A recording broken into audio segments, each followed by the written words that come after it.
In the case of Gerry McCann, the person who came closest to exposing the truth wasn't a detective or a journalist. It was his own mother. And the story of how she was silenced is the missing piece of this puzzle. This reveals a deeply uncomfortable truth about family secrets. Often, the person who suffers most isn't the one who made the mistake, but the one forced to live with the weight of silence. And in this video, we're not going to speculate on what Gerry McCann did. We are going to step into his mother's conscience and explore the agony of a woman pushed to the edge, ready to break the biggest taboo of all, turning in her own son. The story the world knows is a wound that has never healed. Praia da Luz, Portugal, 2007, a group of British doctors on holiday, a dinner among friends, and a 3-year-old girl, Madeleine McCann, who vanishes from her hotel room. The official narrative, which dominated headlines for over a decade, is one of a terrible and mysterious abduction. The parents, Kate and Gerry McCann, become the face of grief and the tireless search. The world unites in solidarity, donating millions to a search fund, while police chase leads that go nowhere. The image that was built is that of a perfect family shattered by a random act of evil. This story traveled the world. And speaking of which, a curiosity just struck me. What city are you watching me from right now? Comment down below. It's always amazing to see how our community of curious minds spreads across every continent, all connected by the same search for answers. Now let's get back to the story they told us. But what if the truth doesn't lie with a phantom kidnapper, but within the walls of the McCann family itself? What if the person who came closest to breaking the pact of silence wasn't one of the Tapa's 7 friends, but the family's matriarch? The hidden truth of this case isn't about what happened that night in Portugal. It's about the silent war that took place years later, inside the heart of Eileen McCann, Gerry's mother. This video will reveal the events and pressures that brought Gerry's mother to a breaking point, threatening to tell everything she knew, and how the family's PR machine acted swiftly to ensure her voice would never be heard. In this video, we are not going to judge a mother or condemn a son. We are going to dissect the most impossible moral dilemma a human being can face. We will explore the psychology of silence, the weight of loyalty, and the exact moment a mother's love is confronted by her own conscience. To understand Eileen's threat, we first need to go back to the beginning and analyze the first time the McCann family's loyalty was publicly tested. To understand Eileen McCann's agony and why she reached a breaking point, we must first dismantle the official narrative that she, for years, was forced to uphold.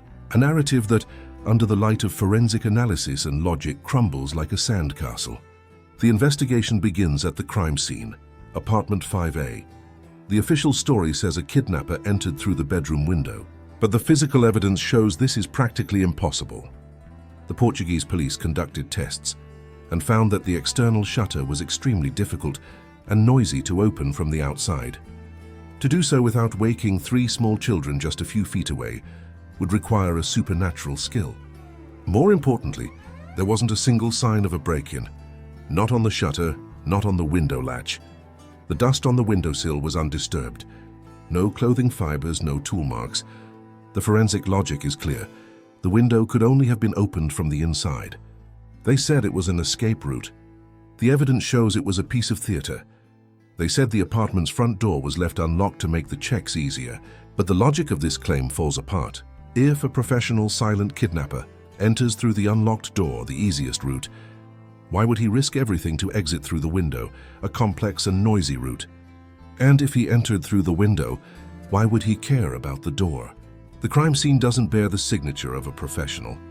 It bears the signature of confusion, of a story hastily assembled with pieces that don't fit. The final proof is the absence of an intruder's DNA. In a small room, a grown man carrying a child who might be struggling would inevitably leave a trace, a strand of hair, a skin cell. But there was nothing. The room was forensically clean of any stranger. The crime scene doesn't point to an abduction. It points to a staging. With the stage of the crime collapsing, the focus turns to the actors, the Tapa's 7, the group of friends dining with the McCanns. Their statements should have been the bedrock of the investigation, but they became a swamp of contradictions and convenient memories. Each statement seemed less like an account and more like a performance.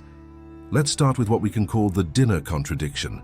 The group claims they took turns checking on the children, but when the police asked for details, the story unraveled. No one could agree on the times. Who went at what time? The answers varied from statement to statement, creating a hazy and unverifiable timeline. The group's collective memory seemed to have selective amnesia for the details that mattered most. Then, we have the phantom sighting. One of the friends, Jane Tanner, gave the police what seemed to be the definitive proof of the abduction. She said she saw a man carrying a child in pajamas around 9:15 p.m. walking away from the apartment. The image was powerful and fueled the abduction theory for months. The problem? The story didn't hold up. Jane's description changed several times. And later, the investigation concluded that the man she saw was just another tourist, an innocent British father carrying his own sleeping daughter. The key eyewitness to the abduction, in fact, saw nothing related to the crime. The cornerstone of the official narrative was an illusion. And then we come to the statement of David Payne, Gerry's close friend. His testimony should have been the strongest alibi for Gerry, but it became the deepest crack in the story. Payne claimed he saw Gerry around 9:30 p.m. talking to another tourist, but his memory was strangely selective. He vividly remembered this encounter, but was vague about almost every other detail of the night. Even more disturbing was what he allegedly said about the afternoon of the disappearance, admitting in later interrogations that Madeleine seemed sleepy and lethargic, and that he even questioned Gerry about it. If this is true, it means Payne lied in his initial statement, hiding a crucial fact, that something was wrong with Madeleine hours before she disappeared. He wasn't just reporting facts. He was constructing a narrative of normality. Their story is a puzzle with missing pieces and others that simply don't fit. What to you is the most glaring inconsistency so far? The crime scene that makes no sense? Or the contradictory statements from the friends? Leave your investigator's opinion in the comments below. The insights from this community often illuminate the dark corners the official investigation ignored. When the words of witnesses become useless, the investigation needs a silent hero. A witness who cannot be intimidated, who has no loyalty to anyone and who does not lie science. And science arrived in Praia da Luz in the form of two British sniffer dogs, Eddie and Keela. And what they found not only contradicted the official narrative, that blew it up. Eddie was a cadaver dog, trained to detect the specific subtle odor a decomposing human body leaves behind. Keela was a blood dog, an expert in finding traces of blood. Weeks after the disappearance, they were brought to apartment 5A. The result was chilling.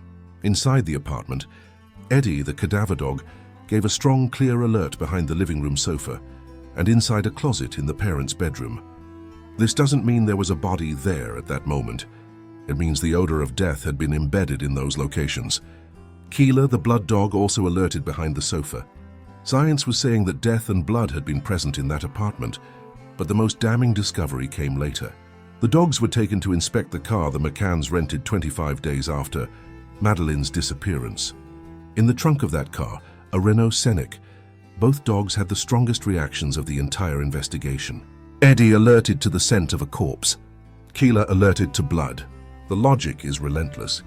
A kidnapper would not return weeks later to place his victim's body in the family's rental car.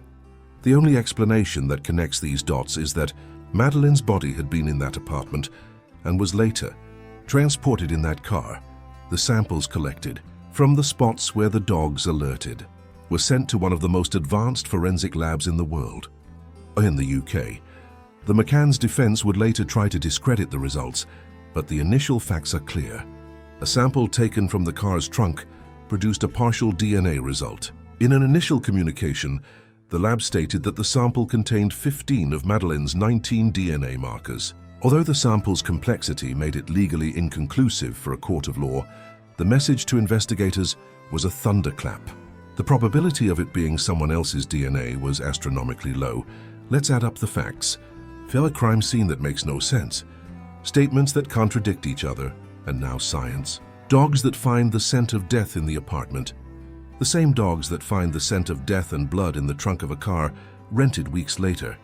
And in that same trunk, a significant match to the missing child's DNA. The abduction story cannot explain any of this. That a tragedy happened within those four walls, a truth that cannot be denied by press officers or lawyers. So if the abduction story is a sham, what really happened that night? To answer that, we need to stop looking for a monster out there and start looking at the pact of silence that was sealed in here. Forget the kidnapper story. Science and logic point in a much more tragic and human direction. The night of May 3rd likely happened in a very different way. Let's reconstruct the events, not based on what they said, but on what the evidence suggests. The night begins with a miscalculation.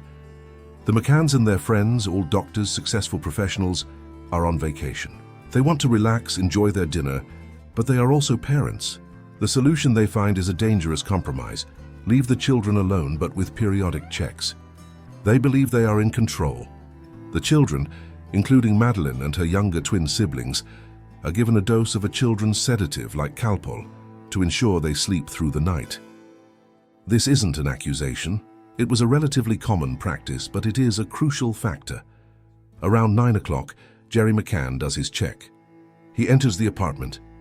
But this time something is wrong. Maybe Madeleine didn't react well to the sedative. Maybe she woke up disoriented. Maybe she fell out of bed and hit her head. Or the darkest theory, maybe there was an accidental overdose of the medication. Not a malicious act, but a mistake. A fatal mistake. Gerry finds his daughter, Madeleine, lifeless. The panic that sets in at this moment is not the panic of a father who lost his daughter to a stranger. It is the ice-cold panic of a doctor who made a mistake that cost his own daughter's life. His career, his reputation, the image of a perfect family, everything is about to crumble. The first reaction is not to call the police. The first reaction is damage control. He returns to the dinner table, but he doesn't tell the truth. He can't, he needs time, he needs help. He confides the terrible secret to Kate. Their pain is real, but it's now mixed with a paralyzing fear. The plan is formed in desperation. They cannot admit to negligence. An accidental death would be a scandal that would destroy them. The only way out is to create an alternative scenario, a break-in, an abduction. It's the only narrative that transforms them from negligent parents into victims. They need time to hide Madeleine's body. The alarm is only raised by Kate at 10 o'clock, giving them a window of nearly an hour to begin the cover-up. Madeleine's body is wrapped in a sheet or blanket and hidden, perhaps in the closet of the parents' bedroom, the same spot where the cadaver dog, Eddie, would give a frantic alert weeks later. The window is opened from the inside. The shutter is raised. The crime scene is staged. When Kate screams, "They've taken her!" she isn't lying about Madeleine's absence. She's lying about the cause. The panic the friends see is genuine, but the source of that panic is the secret they now carry. The frantic search that follows is part of the theater. They need to look like desperate parents. And in the following days, as the world shows its solidarity, Madeleine's body is moved, likely during the night, to a more secure location, before finally being transported in the trunk of the rented Renault Scenic, the same car where the dogs and DNA analysis would find the traces of death. To understand why intelligent, successful people would make such a catastrophic decision, we need to understand the psychology of narcissism and self-preservation. Gerry and Kate McCann weren't just parents. They were successful doctors. They lived in a world where image is everything. Admitting that their negligence, even if accidental, led to their daughter's death would be the end of everything they had built. Their medical careers would be over. The stigma of the parents who killed their daughter would follow them forever. The human brain, when faced with an existential threat, doesn't operate logically. It operates in survival mode. The primary instinct is to eliminate the threat. In that moment, the threat wasn't a kidnapper. It was the truth. The cover-up isn't born from malice, but from a terrified selfishness. It's what psychologists call confirmation bias in action. They cling to the only narrative that saves them, that of the abduction, and begin to believe it, or at least to perform it with desperate conviction. They aren't thinking like grieving parents. They are thinking like crisis managers. Every interview, every appeal, every tear becomes part of a public relations campaign to sell the abduction story to the world. The problem is, for the lie to work, it needs support. Alone, they would crumble under the weight of interrogation. They need their friends. And this is where the tragedy turns into a conspiracy. The pact of silence is formed, not with a blood oath, but with knowing glances, with the unsaid, with loyalty to a friend overcoming loyalty to the truth and to a dead child. The group closes ranks. They understand, even if they never admit it aloud, that the group's survival depends on the survival of the lie. So far, does this reconstruction of events seem more plausible than the story of a phantom kidnapper? Does the psychology of fear and self-preservation better explain their actions than the pain of pure grief? Tell me in the comments if the pieces are starting to fit for you. Because the evidence I'm about to show you now isn't a theory. It's the proof that seals this case. The definitive proof, the piece that transforms the cover-up theory into a virtual certainty, didn't come from a dog or a test tube. It came from the statement of the man who was the pillar of the McCanns' alibi, David Payne. Payne was a close friend, especially of Gerry. His testimony was crucial to establishing the normality of that night. But when the Portuguese police pressed him, his statement became the biggest piece of evidence against his friends. Let's focus on a specific detail: David Payne's visit to the McCanns' apartment on the afternoon of the day of the disappearance. Payne was the last friend, besides the parents, to see Madeleine alive. He described the visit casually. He said he went to the apartment to see how the children were. He described Madeleine as happy and healthy, an idyllic scene of normality. But the Portuguese police noticed something strange in his behavior as he described the scene. He was nervous, hesitant. The real bombshell came months later, through a source in the British police who leaked details of the interrogations. During a more intense interrogation, David Payne allegedly admitted something shocking about that visit. He reportedly said that upon entering the apartment, he smelled something strange, and that when he saw Madeleine, she didn't look well. She seemed sleepy, lethargic. He allegedly even asked Gerry if she was okay, and Gerry supposedly gave an evasive answer. Stop and think about the implication of this. If Payne noticed that Madeleine was groggy hours before the disappearance, it corroborates the sedation theory. But the most devastating part is what he did with this information. He lied. In his official initial statement, he painted a picture of perfect normality. He hid his concern. He hid the fact that Madeleine didn't seem well. Why? Because admitting it would be admitting that something was wrong in the McCanns' apartment before any imaginary kidnapper showed up. It would be giving the police the first thread to pull, the thread that could unravel the entire web of lies. David Payne's lie about the afternoon visit is not just any inconsistency. It's what investigators call a protective lie. He wasn't lying to save himself. He was lying to save Gerry McCann. He was actively constructing a false alibi of normality. His statement was a conscious choice to obstruct justice in the name of loyalty. He knew something was wrong, but he chose silence. He chose to protect his friend over the truth about what happened to a 3-year-old child. This lie is the emotional smoking gun. It is proof of the cover-up. We don't need to find a confession from Gerry or Kate. David Payne's statement is the indirect confession. It shows there was a secret to be kept from the very beginning. It shows that the abduction narrative was a construction, and that he, David Payne, was one of its architects. Science pointed to death in the apartment, and Payne's statement shows us the beginning of the cover-up. With this proof on the table, the question changes. It's no longer what happened to Madeleine, but rather, who helped bury the truth? The answer leads us to a conspiracy of silence much larger than just a panicked couple. It leads us to the heart of power, influence, and how justice can be manipulated. David Payne's protective lie, the indirect confession that there was a secret to be kept, should have been the end of the story. With the forensic evidence, the group's contradictions, and now a statement pointing to a cover-up, the Portuguese police had a solid case to charge the parents with negligent homicide and the group with obstruction of justice. They even declared the McCanns as arguidos, or formal suspects. But it was at this exact moment that the investigation stopped being about finding the truth and started being about politics, power, and influence. The truth wasn't just buried by a group of friends. It was cemented in place by powerful suspects, a public relations and diplomatic pressure machine, funded by millions in donations, sprang into action. Because of the formal suspicion placed on a couple of British doctors, the consequence was overwhelming diplomatic pressure from the UK government on Portugal. The British Prime Minister at the time, Gordon Brown, and his ambassador in Lisbon became personally involved. The narrative in the media, especially the British media, changed overnight. The Portuguese police, once seen as partners, were systematically demonized, portrayed as incompetent, lazy, and even cruel for daring to investigate an upper-middle-class British couple. Because of the sniffer dog's findings, the consequence was a campaign of scientific discredit. Experts hired by the McCanns' defense appeared on every TV channel, ridiculing the evidence, calling the dogs unreliable and the samples contaminated. Because of the DNA result that pointed to Madeleine in the car's trunk, the consequence was the British Forensic Lab backtracking on its own findings, issuing a final report that classified the sample as inconclusive, a legal technicality that ignored the overwhelming probability. The system was turning against itself. The tools of justice were being used to manufacture doubt. The final consequence was inevitable. In 2008, less than a year after naming the McCanns as suspects, the Portuguese Public Prosecutor's Office, crushed by political pressure and the media smear campaign, archived the case.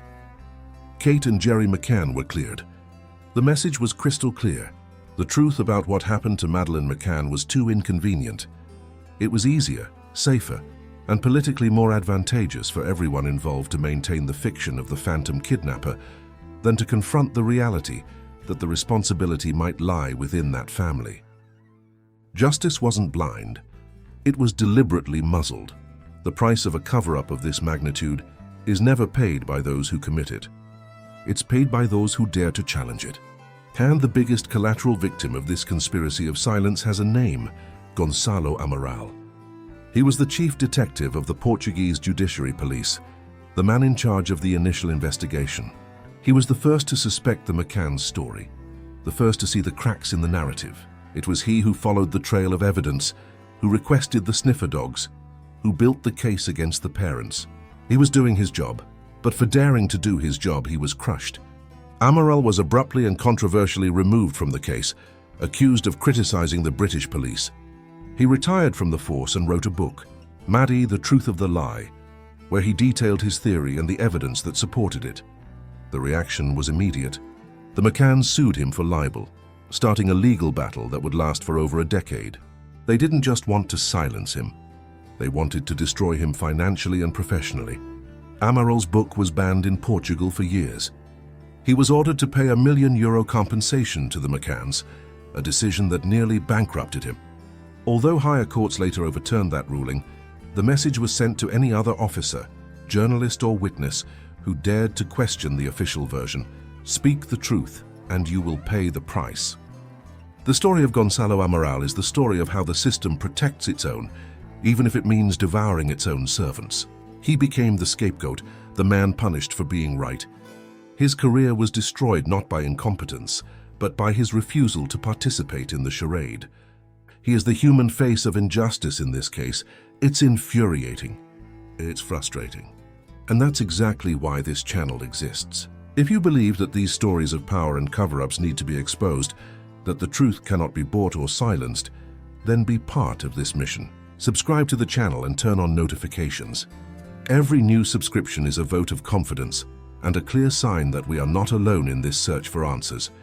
In the end, the official verdict is an insult to intelligence and to justice.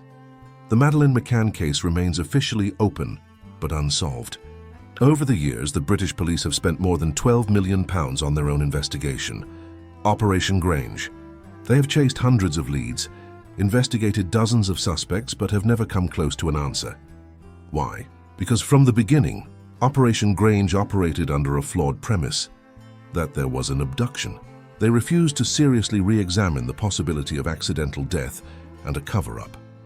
They built a multi-million-pound investigation on a foundation of sand. Meanwhile, the McCanns and the Tapas 7 have moved on with their lives. They were never forced to answer for the contradictions in their statements. David Payne, the man whose protective lie was the key to the cover-up, was never charged with perjury or obstruction of justice. They won. They succeeded in selling their story, supported by a system that preferred a comfortable lie to a devastating truth. The absence of a body allowed for legal reasonable doubt, but there is no moral doubt. The evidence, when viewed together, tells a clear, consistent, and terrifying story. Justice didn't fail for a lack of clues. It failed for a lack of courage. The system won. The truth was sacrificed on the altar of political convenience and public image. But in the midst of all this darkness, one final question echoes, the most personal of all. What does this terrible story teach us about the nature of truth and lies? And what do we as a society do with such an inconvenient truth? The inconvenient truth this story teaches us is that a mother's love is the most powerful force in nature, but conscience is its only limit.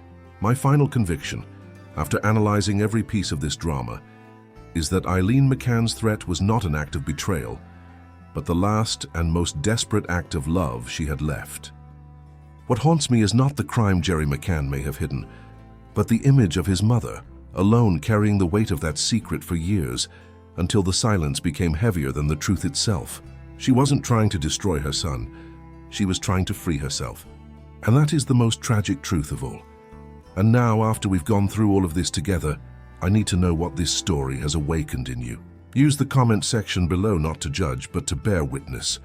Bear witness to the complexity, the pain, your own reflection on this impossible dilemma. Leave a word, a phrase, that shows we understand that behind the scandal there is a human wound. I will read every comment, because in a world that forces us to choose sides, our collective empathy is the only bridge we can build, and this search for understanding doesn't stop here. The same dynamic of a family secret that corrodes everything from within is repeated in an even more shocking way in a case that divided Brazil. In our next documentary, we will investigate the story of Elise Matsunaga and what happens when love, money, and lies collide in an explosive way. To continue on this mission with me, subscribe and turn on notifications. The search for truth cannot stop. Until next time. Remember, the truth doesn't need you to believe in it. It only needs you not to forget it.